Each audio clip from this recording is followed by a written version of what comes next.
새벽마다 여호수아를 보고 있는데 오늘 금요일에 여호수아를 좀 같이 나누면 좋겠다 싶어 함께 말씀을 은혜를 나눕니다.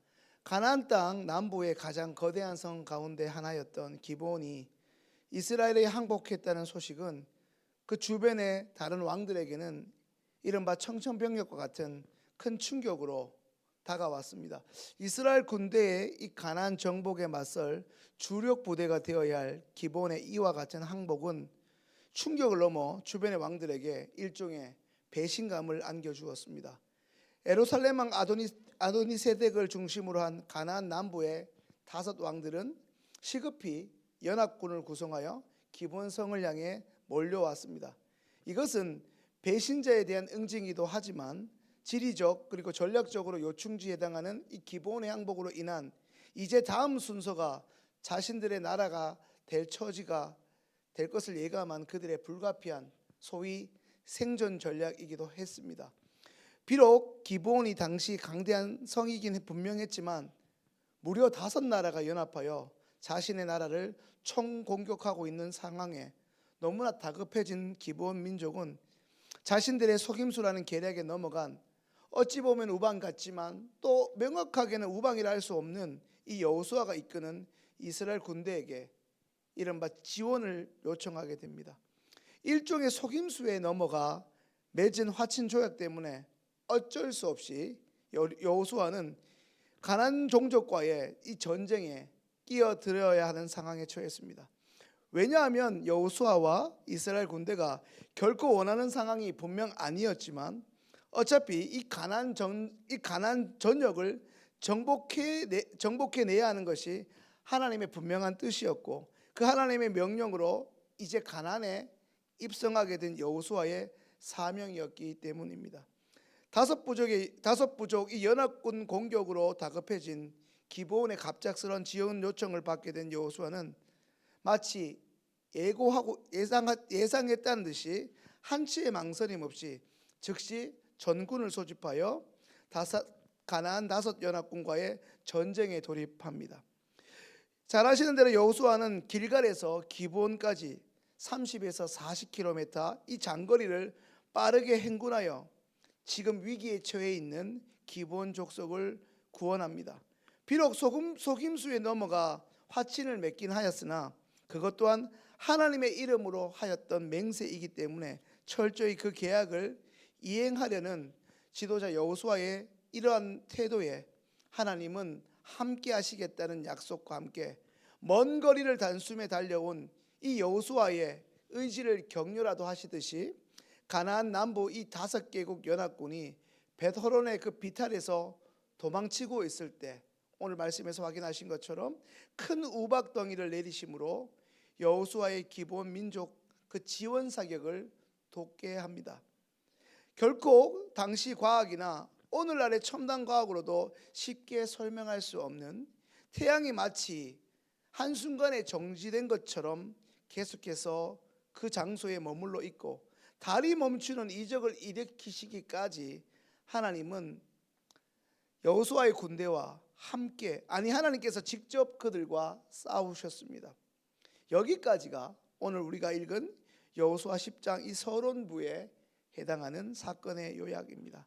사랑하는 성도님들, 오늘 본문의 사건을 통해 이 주어진 본문을 통해 우리가 배울 수 있는 교훈은 무엇입니까? 오늘 그 3가지를 함께 짧게 나누고자 합니다. 첫 번째는 하나님과 함께하는 사람은 목표를 정하고 열정을 다한다는 것입니다.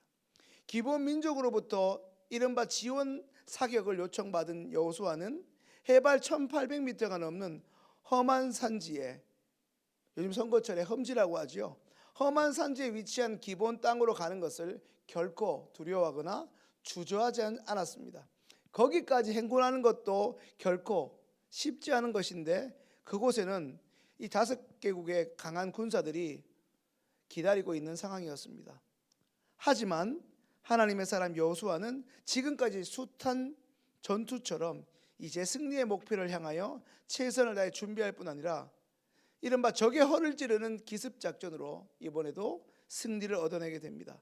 하나님이 허락하신 가나안 정복이라는 사명 완수의 그 목표를 향하여 무섭도록 그리고 놀라운 열정으로 단 한순간도 지체하거나 게으르지 않고 앞으로 돌진한 이 여호수아에게 하나님은 언제나 그랬듯이 놀라운 방법으로 함께 하셨고 끝내 여호수아가 이번에도 승리할 수 있도록 도우셨습니다.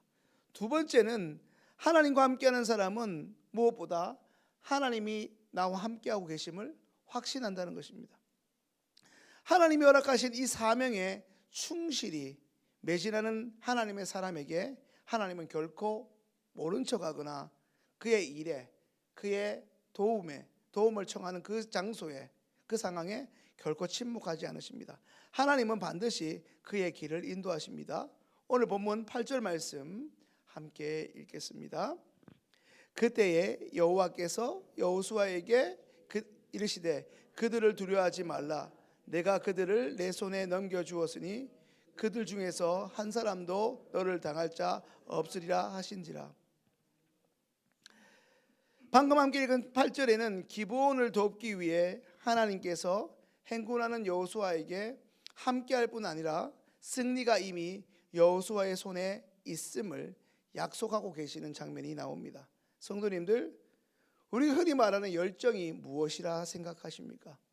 열정이 다른 것에 있지 않습니다. 열정은 우리 믿는 이들에게 열정이라 함은 하나님이 나와 함께하고 계심을 매 순간 느끼는 것입니다. 다시 말하면 하나님이 우리와 하신다는 그 약속을 분명히 믿고 그 사실에 대해서 확신을 가지는 것입니다. 내 느낌이나 감정, 내 경험을 믿는 것이 아니라 하나님이 지금 계시다는 그 사실을 믿고 확신하는 것입니다. 자기가 좋아하는 일에는 누구나 열정을 가지기 쉽지만 그 누가 봐도 어렵고 힘든 상황, 도저히 불가능한 그런 상황에서 더군다나 과거의 실패로 냉소적이고 침체에 빠질 수밖에 없는 상황에서 여호수아가 열정을 냈다는 것은 다시 말해 하나님이 지금 이 상황 속에서 함께 하신다는 것을 의심 없이 굳게 믿고 나아갔다는 사실입니다. 이것이 이번 승리를 가져온 두 번째 열쇠였습니다. 세 번째, 하나님과 함께하는 사람은 하나님의 도우심을 갈망합니다. 이른바 속담에 하늘은 스스로 돕는 자를 돕는다라고 하는 속담이 있듯이 하나님은 하나님의 뜻대로 최선을 다해 믿음으로 노력하고 경주하는 그 하나님의 사랑과 언제나 동행하실 뿐 아니라 반드시 없던 길도 만드셔서 그를 도우십니다. 하나님은 인간적으로 도저히 불가능할 것 같은 상황에 보이지 않던 돌파구를 열어주십니다. 기브온으로 진격한 여호수아의 군대에 도주하는 가나안 이 5개 연합군을 추격할 때도 여호수아의 기도에 하나님은 말씀드린 것처럼 태양을 하루 가까이 멈추시는 소위 초자연적인 기적을 베푸시는 응답을 여호수아에게 선물로 주셨습니다. 내가 아무리 혼신의 노력을 다 하더라도 너무나 상황이 어렵고 내가 열심을 다했는 것을, 나의 땀 흘린 것을 비웃기라도 하듯 그저 부족함만 느껴질 때가 참 많이 있습니다. 그런 경우에는 순수하고 철저히 겸손하게 하나님의 도우심을 갈망할 수밖에 없습니다. 어찌 보면 오늘 하나님의 사람 여호수아가 그랬습니다. 지금 여기까지도 하나님께 온전히 순종해서 온 것이지만 그는 늘 그랬던 것처럼 마치 아기가 전적으로 엄마를 필요로 하는 인간의 본능적인 엄마를 향한 전적 의존성으로 다시 한번 주님의 도우심을 간구하고 있습니다. 말씀을 정리합니다. 사랑하는 성도님들, 오늘 하나님께 간절히 엎드리고 눈물로 간구하기 위해 들고 온 최근의 삶의 어려움과 문제는 어떤 것입니까? 여전히 혼자의 힘으로만 안간힘을 쓰고 끙끙대고 전화기를 돌리고 있지 않습니까? 아니면 반대로 그저 망연자실하고 있지 않습니까? 다시 한번 적어도 이 자리에 하나님이 보내셔서 온 분임이라면 하나님이 공급하시는 그 능력과 하나님의 은총을 의지하여 열정을 회복할 수 있기를 소망합니다. 또한 무엇보다 지금 성도님들의 그 상황 가운데, 그 극한 현실 가운데 우리 주님이 함께하고 계심을 지금 이 시간 확신함으로 오늘도 담대하게 전진하는 기도를 드릴 수 있기를 바랍니다. 마지막으로 우리 삶의 모든 문제 해결책은 하나님께만 있으며 하나님만이 답인 줄 믿고 그분의 도우심을 온전히 갈망할 수 있기를 바랍니다. 오늘 이제 기도 시간에 놀라운 방법으로 성도님들을 버티고 있는 그 난관을 타개하는 돌파구를 허락하실 하나님을 만나시게 되기를 주님의 이름으로 축원합니다. 기도하기 전에 우리 찬양 한 곡 하겠습니다.